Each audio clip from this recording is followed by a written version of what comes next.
Charleston tried to hide this marriage, for a reason. In May of 1847, a tiny notice in the Charleston Mercury announced that widow Caroline Rutledge, age 41, had married Elias Reed, age 27.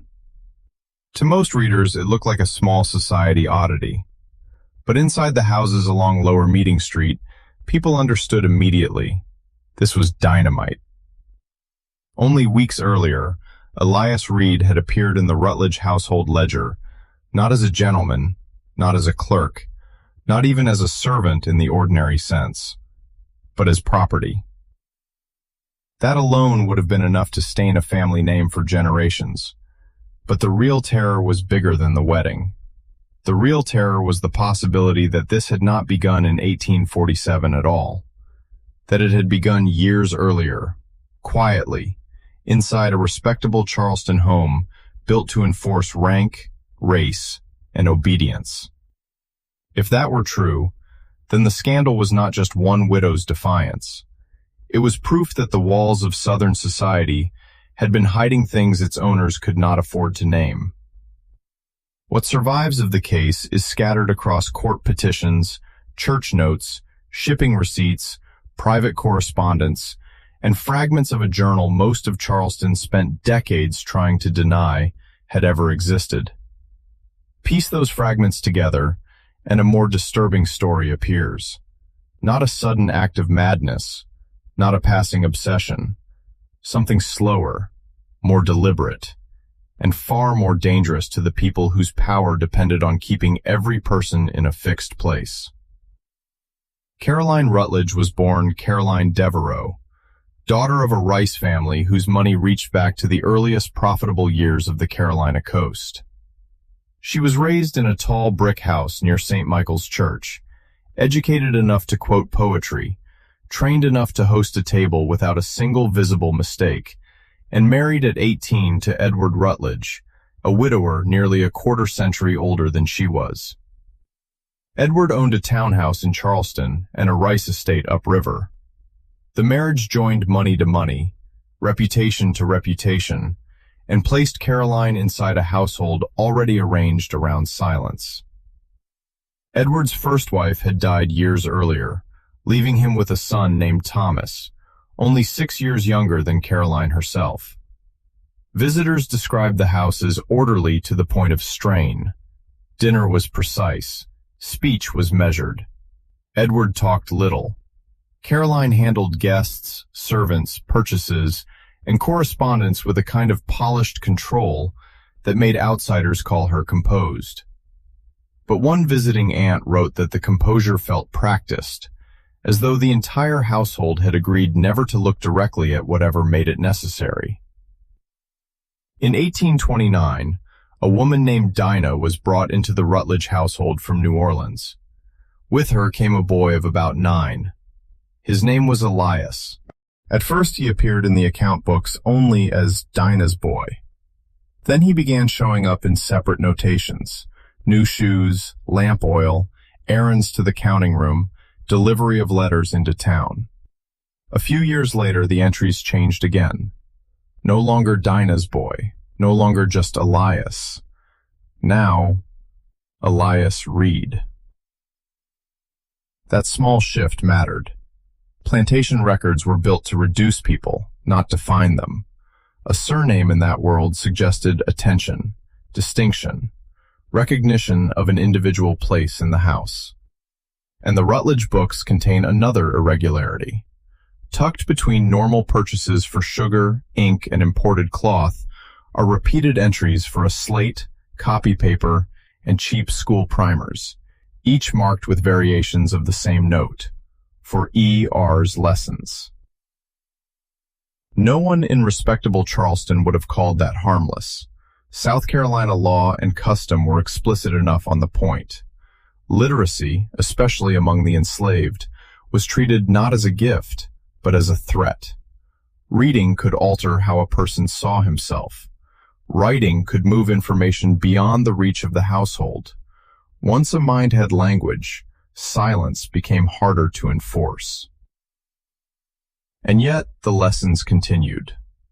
a cousin who stayed with the Rutledges in the summer of 1834, wrote that Caroline had developed an unusual confidence in the elder houseboy, allowing him to organize small household matters and remain in rooms where others would have been dismissed.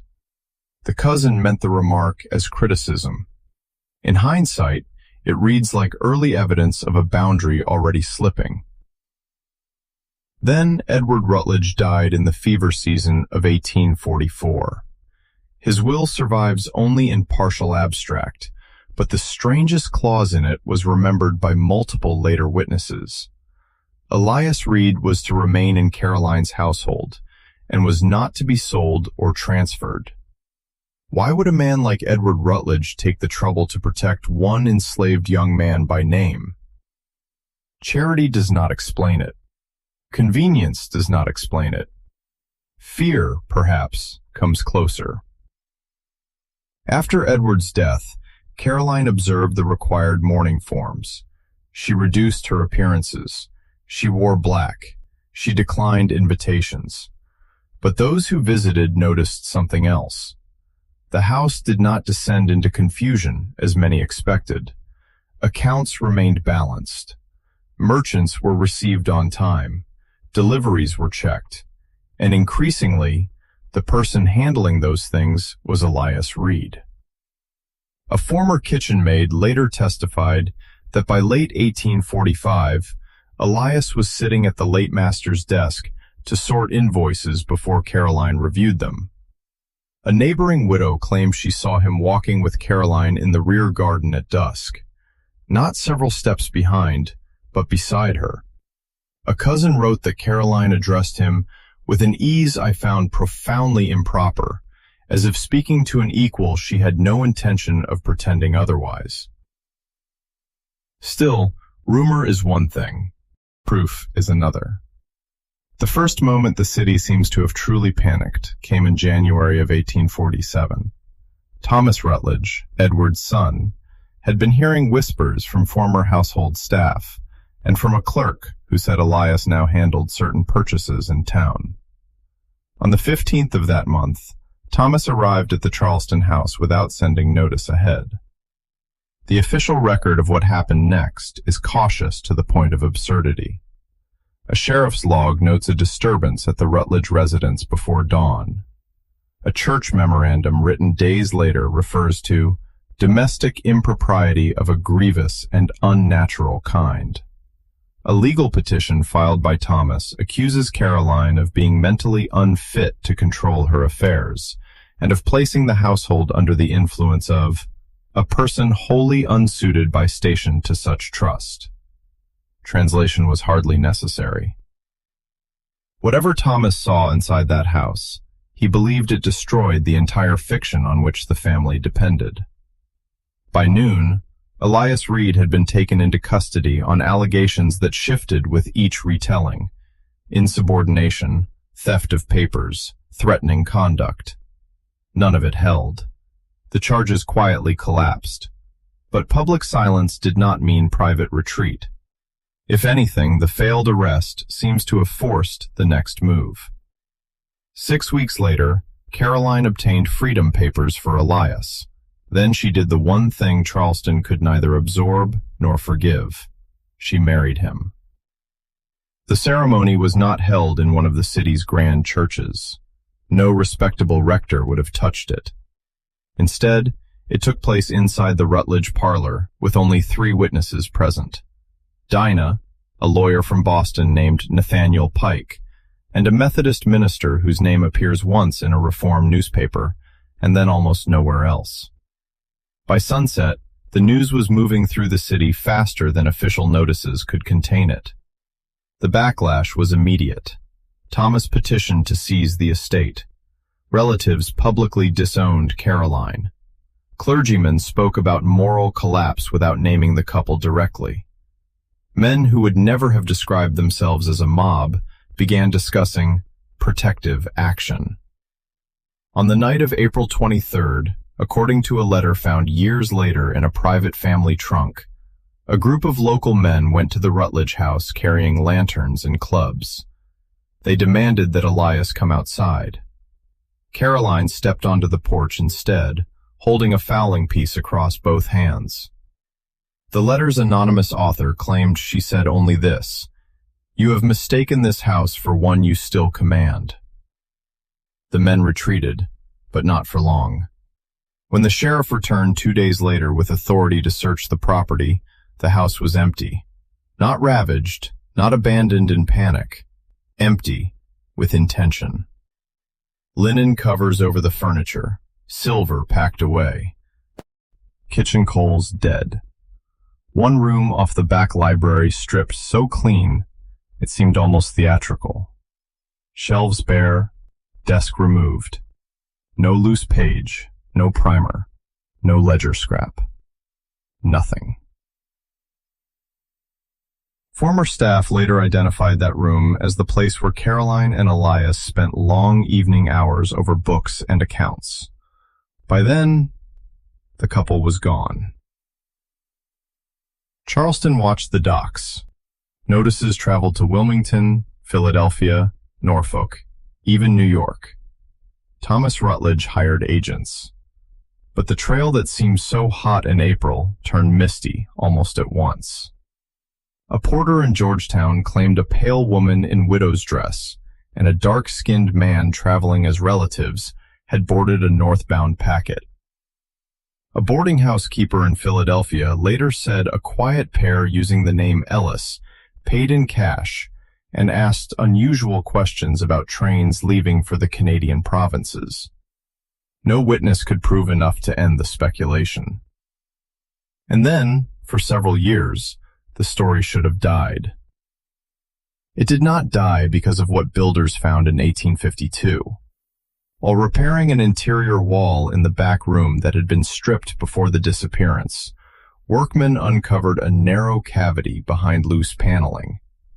Inside, wrapped in waxed cloth, was a small journal, 2 folded letters, and a child's copybook.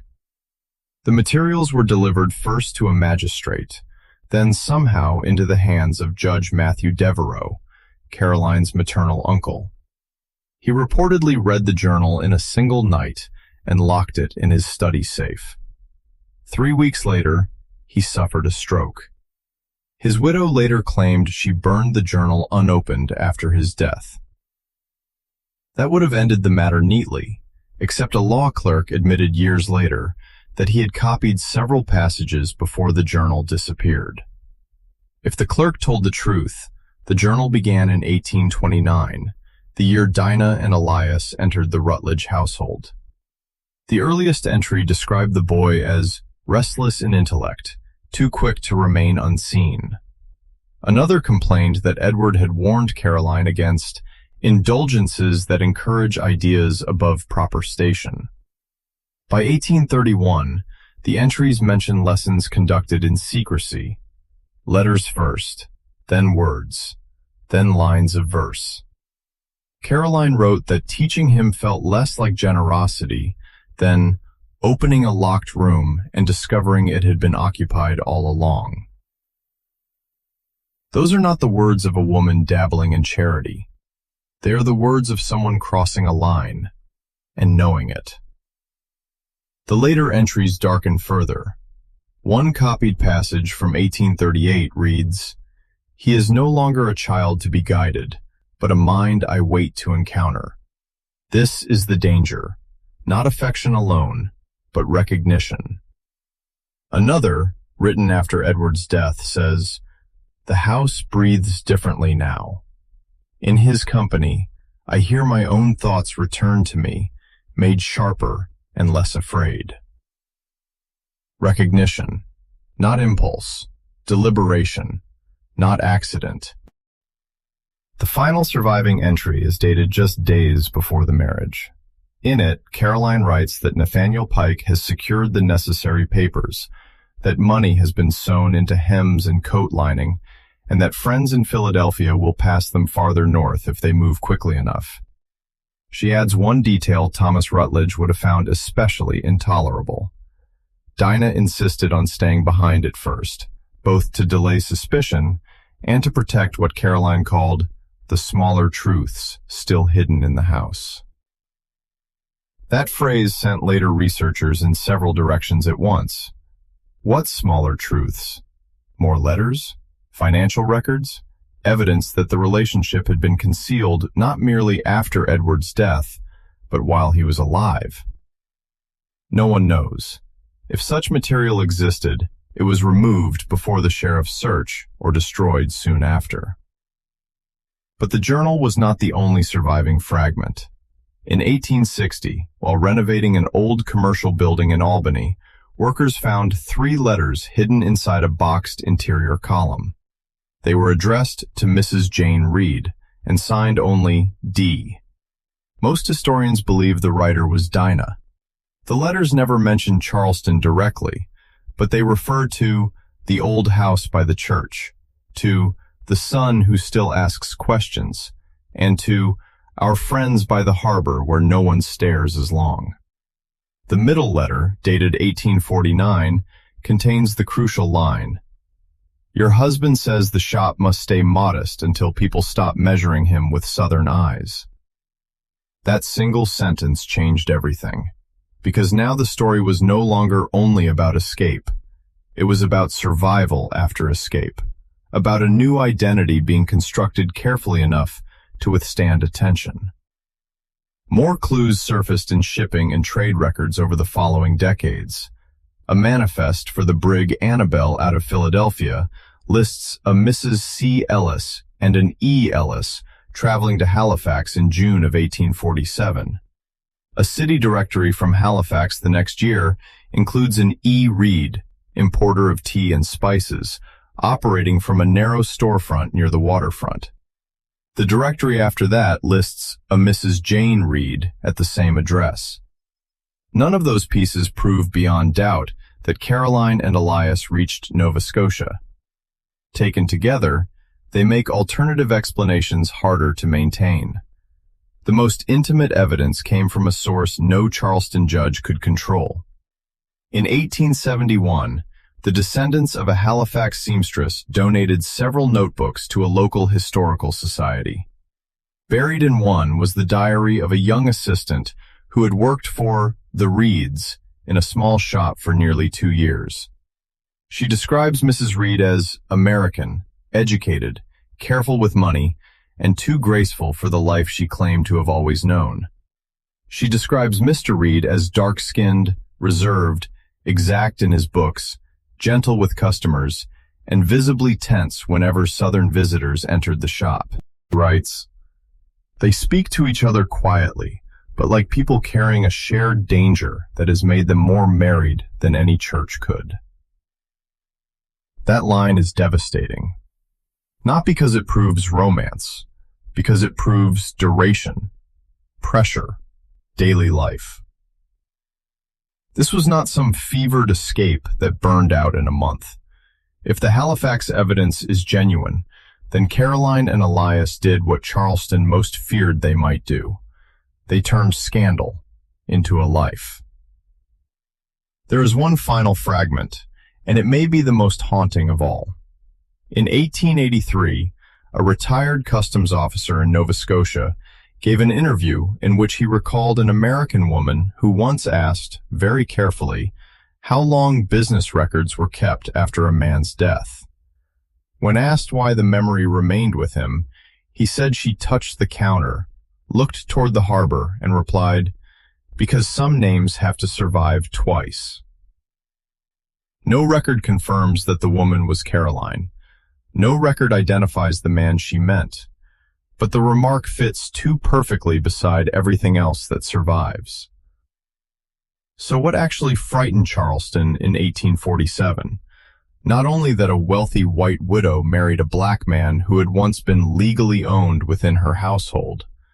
That was scandal enough.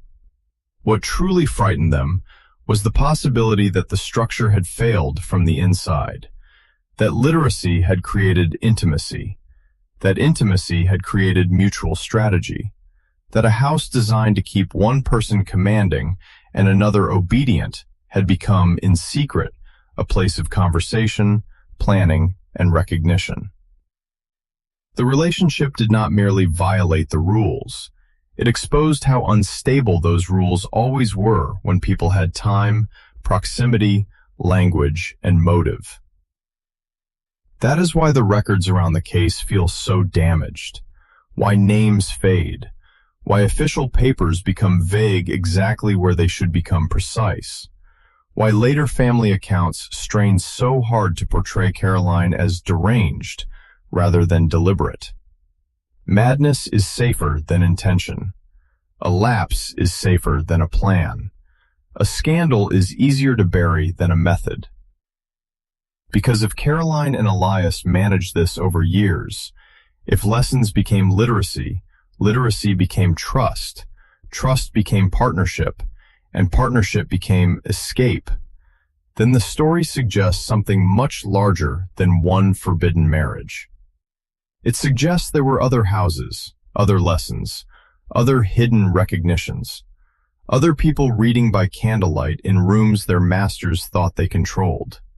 And somewhere behind all the euphemisms, all the destroyed papers, all the family denials, that may be the real reason Charleston never wanted this marriage remembered.